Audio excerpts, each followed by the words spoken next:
falta de ética. Então, na minha época não tinha celulares, né? Não tinha esse negócio de celular, não sei se é porque eu não tinha, porque eu demorei para ter um celular.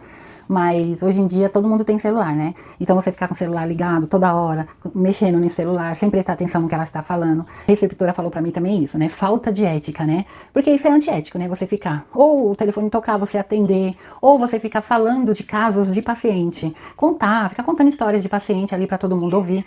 Então, assim, ela falou, é falta de ética você ficar conversando no celular, né? Você ficar contando casos de paciente, né? Fazendo fofoquinha ali, contando casos de paciente. Então acontece isso. Se não acontecesse isso, ela não teria me falado.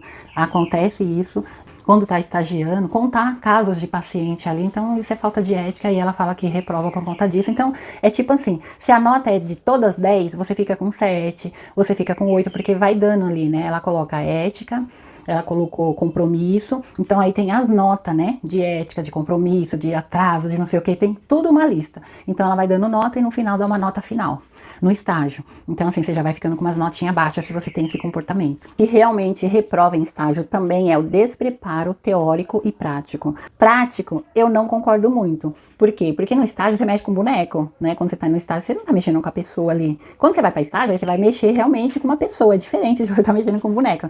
Então muda tudo, né? Muda até você por dentro, né? Suas sensações, seus medos, seus temores, tudo vem junto, né? Quando você tá mexendo com boneco, não, é diferente, é um boneco, né? Mas ela falando de o despreparo teórico, sobre a teoria, o que você tem que saber na teoria, né? Quando você vai para estágio, né? Não os princípios de uma medicação, para que ela serve. O básico a gente tem que saber, para que serve um dipirona, né? Para que serve um remédio de náusea, para que serve um omeprazol, digamos assim, né? Então, o basiquinho, né? Porque geralmente é isso que a gente faz com os pacientes.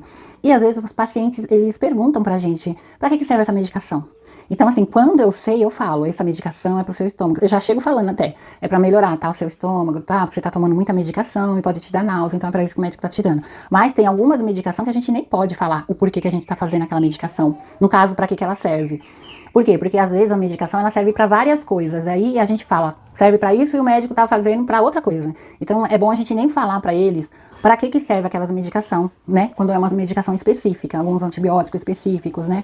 Porque aí o médico que vai poder falar. Então eu falo, pergunta pro médico para que ele tá te dando essa medicação? Porque às vezes ela serve para várias coisas, quando eu não sei, né? Quando eu não sei para que serve, eu não sei tudo, eu não sou obrigada, mas o médico também, ele não é obrigado a saber tudo, ele vai lá, ele estuda, ele lê, né, para depois ele fazer. Então eu teria que ler, né? Como eu tô ali na linha de frente, eles vêm perguntar para mim sobre alguma medicação diferente que o médico deu, eu falo, olha, essa medicação que o médico deu, tem que perguntar para ele para que ele tá dando, né? Porque eu não posso estar falando para você que ela serve para isso, para isso, para aquilo, e chega lá o médico tá dando para outra coisa. Então você tem que perguntar realmente pro médico para que serve essa medicação.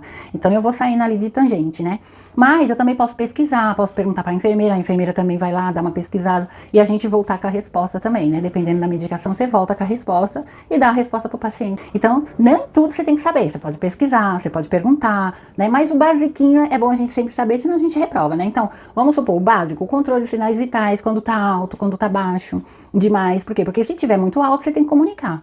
Se tiver muito alto. Se tiver muito baixo, tem algumas medicações que a gente vai dar para baixar a pressão. Só que a pressão do paciente já tá 9/7, já tá 8/6. Então você tem que perguntar para a enfermeira, ele vai tomar essa medicação? A pressão dele tá bem baixa. Então o basiquinho a gente tem que saber na parte da teoria para na prática a gente mostrar que a gente tá ali, tá entendendo, tá sabendo o que tá fazendo, entendeu? Então elas reparam algumas coisinhas em relação ao procedimento, em relação à teoria, junto com a prática, né? Porque a teoria tá sempre ligada na prática, né? Então o basiquinho a gente tem que estudar antes de ir para estágio para poder saber, principalmente ali os controles de sinais vitais todinho, né? Porque parece uma coisa boba, mas eu já mandei paciente para UTI porque a pressão estava baixa, várias vezes, né? Já mandei paciente para UTI, eu não, né? Mas eu já verifiquei ali, vi que o paciente estava, vamos supor, essa semana que passou, teve um paciente meu que ele estava com a saturação 82 e para baixo, 80, 81, 80, 81, 82, não subia mais que isso, né? E ele foi para UTI.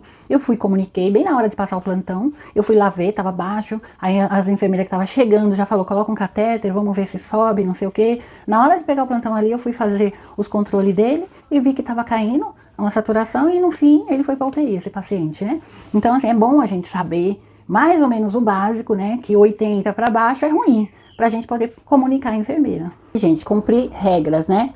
Então, eu falei três, né? Três dicas, mas aqui ela me deu cinco, né? Ela me deu. A quarta é descumprir regras, né? A gente precisa cumprir regras. Algumas regras que tem dentro do hospital, quando a gente é funcionário é uma coisa, mas quando a gente está estagiando, tem que cumprir tudo direitinho, porque senão isso pode fazer você reprovar. E quais são essas regras? Crachá, você tem que estar com o seu crachá bonitinho ali, mostrar que você tá com crachá. Roupa branquinha, limpa, o avental arrumadinho. Se ela pedir um sapato preto, vai de sapato preto. Se ela pedir brinco pequenininho, vai de brinco pequenininho. Se falarem pra você, ó, tem que colocar um lacinho, uma touquinha, você tem que colocar o tal do lacinho, a touquinha no cabelo. Então você tem que cumprir essas regras, né? Principalmente quando a gente tá estagiando, porque ali a gente tá se preparando para ser funcionário, né? Então, como a gente tá se preparando, a gente tem que cumprir todas as regras daquele hospital ou de qualquer um que a gente for trabalhar. E a quinta coisa que ela falou também, que reprova, né? No caso ela reprova os alunos, é a falta de iniciativa.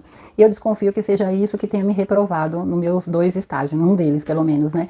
Por quê, gente? Porque muitas vezes tem pessoas que são mais atiradas, né? Que são pessoas que não têm medo, que não têm vergonha. Então elas vão se oferecer para poder fazer o serviço, tem mais segurança para poder fazer o serviço, e tem outras pessoas que são mais tímidas, mais recatadas, mais envergonhadas, e fica esperando, né, a receptora ou alguém mandar ela fazer as coisas, né? Não tem iniciativa, então isso prejudica você não ter iniciativa. Então se você é tímido, ou se você é tímida, já fica esperto no estágio, procura tomar mais iniciativa, porque se você não tomar iniciativa, vai dar a entender que você tá com falta de interesse, então tome iniciativa. Então é isso, gente, se essas dicas já te ajudou, compartilhe com quem ainda vai para estágio e ninguém contou para ela ou para ele que isso é muito importante no estágio. E aí eu falo para você, o que eu gostaria de ter sabido no estágio, eu tô te passando aqui nesse vídeo. Se você gostou desse conteúdo, se esse conteúdo te ajudou, já dá um like aqui para mim, me segue nesse canal para mais dicas para quando você for para estágio ou quando você voltar do estágio, já compartilhar comigo como é que foi o seu estágio. Então, você já sabia de alguma coisa que eu falei aqui? Compartilha comigo aqui nesse vídeo. Até o próximo vídeo, então. Beijo, outro e tchau, tchau.